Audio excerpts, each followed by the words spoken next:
Capítulo 29. Outra garota. Um dia de final de novembro, muito depois de nós termos instalado uma rotina, Mitchell regressou da sua pregação. Tinha nos olhos aquela expressão demoníaca que eu acabara por conhecer tão bem. Lasciva, convicta do seu direito, excitada. Chegou à altura, anunciou. O Senhor preparou-nos. Estamos prontos. Tenho de tomar outra esposa. O coração caiu-me aos pés e senti o sangue começar a latejar-me na cabeça. Outra esposa, outra vítima. A ideia fez-me querer gritar. Mitchell olhou para mim, à espera de ver como reagiria. Olhei para ele, chocada. Que esperava ele que eu fizesse? Que sorrisse e batesse palmas? Concordasse com ele? O encorajasse? Pensaria que eu era como Barzi? Pensaria que ia dizer que estava bem? Não consegui sustentar-lhe o olhar, tão furiosa estava, e naquele momento ele soube que não podia confiar em mim, o que não me fazia a mais pequena diferença. Odiava aquele homem. Ele era o demônio. Não queria que ele confiasse em mim. Ficamos todos calados por um instante. Aquilo era, muito claramente, uma novidade para Barzi. Mas ela não reagiu. Achei incrível.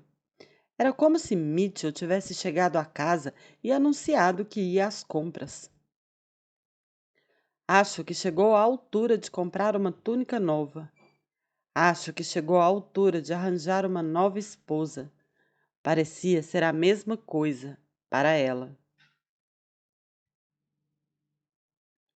Ele observava-me com atenção, a ver a fúria nos meus olhos. Então continuou. Tem de ser uma Mormon, e jovem e pura. Quero que seja como tu. Sheaz Jashub. Encolhi-me ao ouvir o nome. Tinham começado a tratar-me outra vez por Sheaz Jashub, pouco depois de nos termos mudado para a Califórnia. Sabiam que eu detestava, mas achavam que me ajudaria a esquecer a minha antiga vida e a minha casa. Vou visitar todas as igrejas mórmons de El Cajon até a encontrar, concluiu Mitchell. Depois vou ter de descobrir onde vive. Entretanto, preparar-nos-emos tal como nos preparamos para ti, Sheaz Jashub. Tu podes preparar-te. Eu não vou preparar coisa nenhuma, pensei. Por que é que tem de ir a El Cajon para encontrar uma esposa? Perguntei. Mitch olhou para mim como se eu fosse estúpida. Em primeiro lugar, tem de ser suficientemente longe para que nenhum dos grupos de busca dê com o nosso acampamento. Em segundo lugar, o mais certo é não haver quaisquer igrejas dos Sud mais perto do que isso.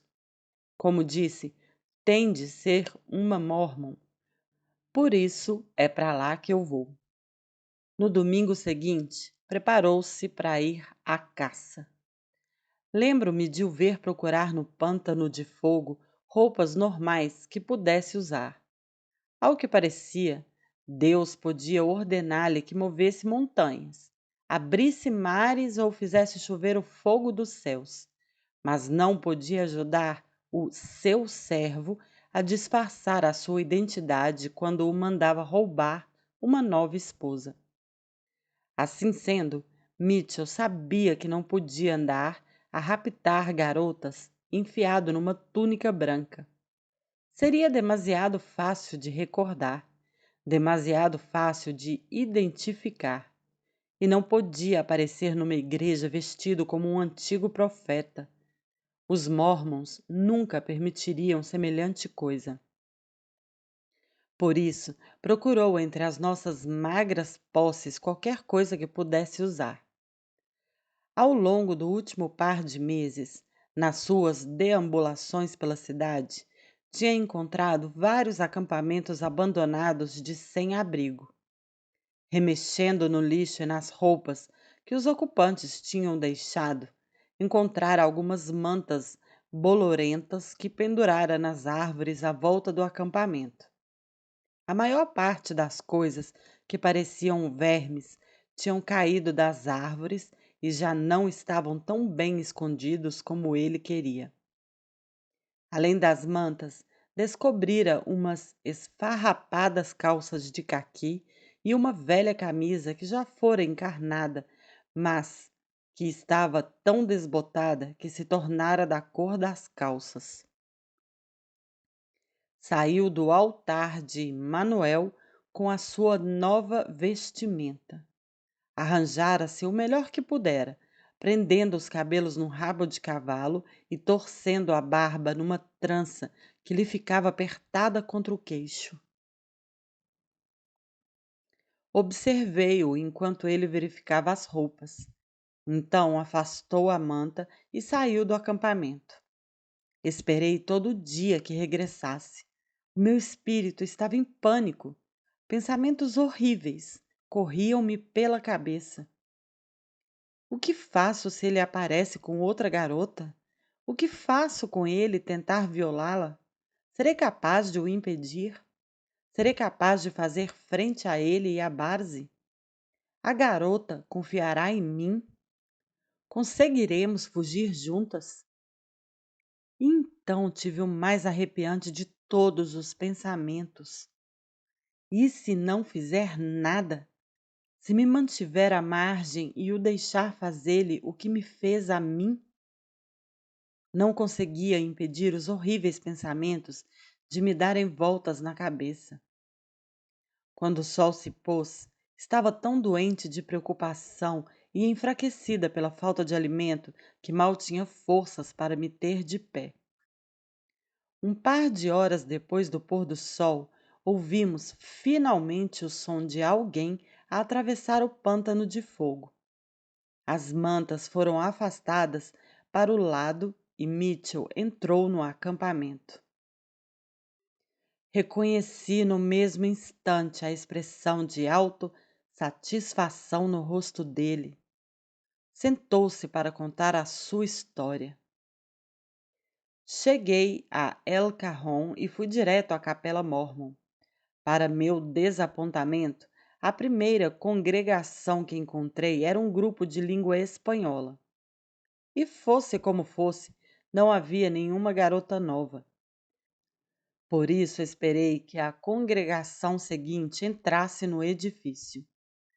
As congregações mormons conseguem partilhar os mesmos edifícios, iniciando seus serviços de culto a horas diferentes. Entrei na igreja e pus-me a olhar em redor, como se estivesse perdido e sozinho. Algumas pessoas aproximaram-se para falar comigo. Convidaram-me para participar do grupo de estudo dos homens. Durante a lição, quase desatei a rir. Tratavam-me como se eu não soubesse nada. A mim, que sou o rei davídico, o profeta do Senhor na terra. Que achavam eles que podiam ensinar-me? Quando acabou, fui com os outros para a catequese, onde a lição era a respeito de Daniel na cova dos leões. Os patetas dos missionáriozinhos mormons estavam a tentar arrancar-me da catequese para assistir a uma aula especial. Mas eu disse-lhes que queria saber mais a respeito de Daniel. Jovens tolos, que sabem eles a respeito seja do que for? Julgo, no entanto, que a lição foi inspirada. Haverá alguma dúvida de que eu era como Daniel na cova dos leões? Ali estava eu, rodeada por todas aquelas almas malvadas, todas aquelas pessoas más que me teriam despedaçado se soubessem o que eu tencionava fazer a uma das suas filhas. Finalmente, fomos para a reunião do sacramento. Mas, mais uma vez, fiquei desapontado. Não havia garotas aceitáveis à vista. Comecei a pensar que talvez ainda não tivesse chegado o momento. Talvez o Senhor estivesse apenas a testar a minha fé. Talvez fosse um teste, como Abraão e Isaque. Depois da reunião, ia atravessar o parque de estacionamento quando um carro parou ao meu lado e a janela desceu. Um homem que tinha estado sentado ao meu lado nos encontros pôs a cabeça de fora e convidou-me para jantar com a família. Deviam ter visto a refeição. Foi bela. Frango coberto com amêndoas e molho, feijão verde, purê de batata e sobremesa. Mitchell calou-se para olhar para nós com um ar de gozo, lambeu os lábios para reforçar o efeito. Foi deliciosa, disse. Voltei-me e olhei para Barzi. Ela estava furiosa, e eu também. Ali estávamos nós, encurraladas havia semanas no pântano de fogo, sentadas em baldes voltados e cadeiras improvisadas, rodeadas por imundície, mantas fedorentas e árvores cheias de vermes. Não tínhamos comido nada durante todo o dia. Comíamos mal havia vários meses. O pensamento de uma refeição caseira parecia-nos uma coisa miraculosa. Barzi engoliu a sua fúria e nenhuma de nós disse nada.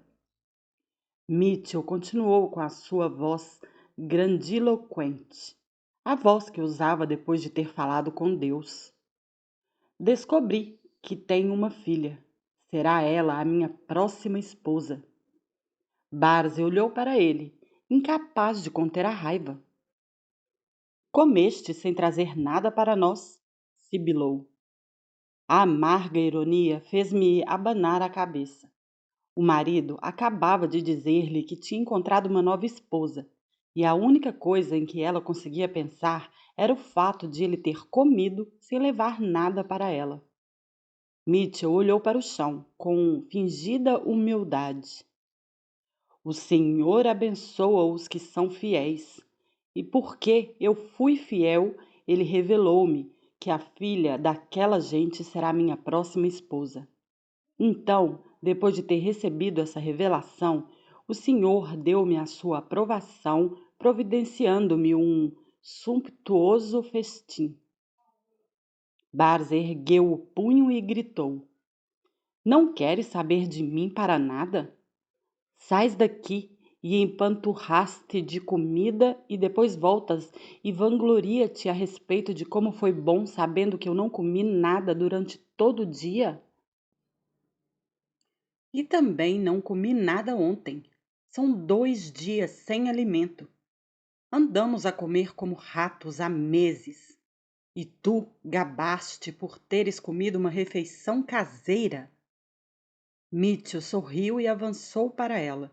Estava tão habituado a manipulá-la e ela tão disposta a ser manipulada que ele sabia exatamente o que dizer. Hepzibah, eu amo-te. Penso sempre em ti, mas o Senhor pôs um pesado manto sobre os meus ombros, apesar das minhas fraquezas. Mas o Senhor, na sua grande generosidade, abençoa-me porque sabe que eu me debato sob este enorme fardo. Para aliviar a minha grande carga, ele cumula-me de dádivas. O festim que comi foi uma destas dádivas, mas é também um sinal de que escolhi corretamente.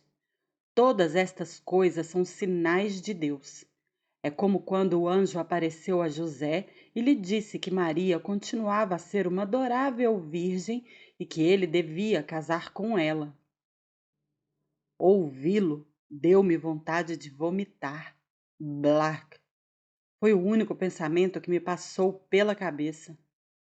Depois de ter acalmado Barzi e depois de ela ter recuperado a compostura, pegaram no seu calendário feito à mão e começaram a percorrer os dias, à procura de uma revelação a respeito de quando deveria ele voltar a avançar. Falaram durante alguns minutos E então Mitchell anunciou: 4 de janeiro. Passaram as semanas seguintes a empilhar mais ramos e mato à volta do acampamento para nos esconder um pouco melhor e arranjaram uma caixa de cartão que contivera embalagens de ovos para a vítima dormir e algumas outras coisas de que precisavam de preparar para a nova esposa. Perguntei-me se ele iria prendê-la com um cabo, como fizera a mim, mas Mitchell explicou que tinha atingido o nível seguinte de fé e pureza. Tendo atingido aquele planalto de virtude, seria capaz de mantê-la no acampamento recorrendo apenas à sua força de vontade. Eu fui mantida à margem dos preparativos. Era evidente que não confiavam em mim, o que me deixou muito feliz. Nem eu os ajudaria. Não ia de modo algum participar daquilo. Sentir-me-ia como um canibal a acender a fogueira para cozinhar a próxima refeição deles, se me tivessem obrigado a ajudá-los nos preparativos daquele inominável crime.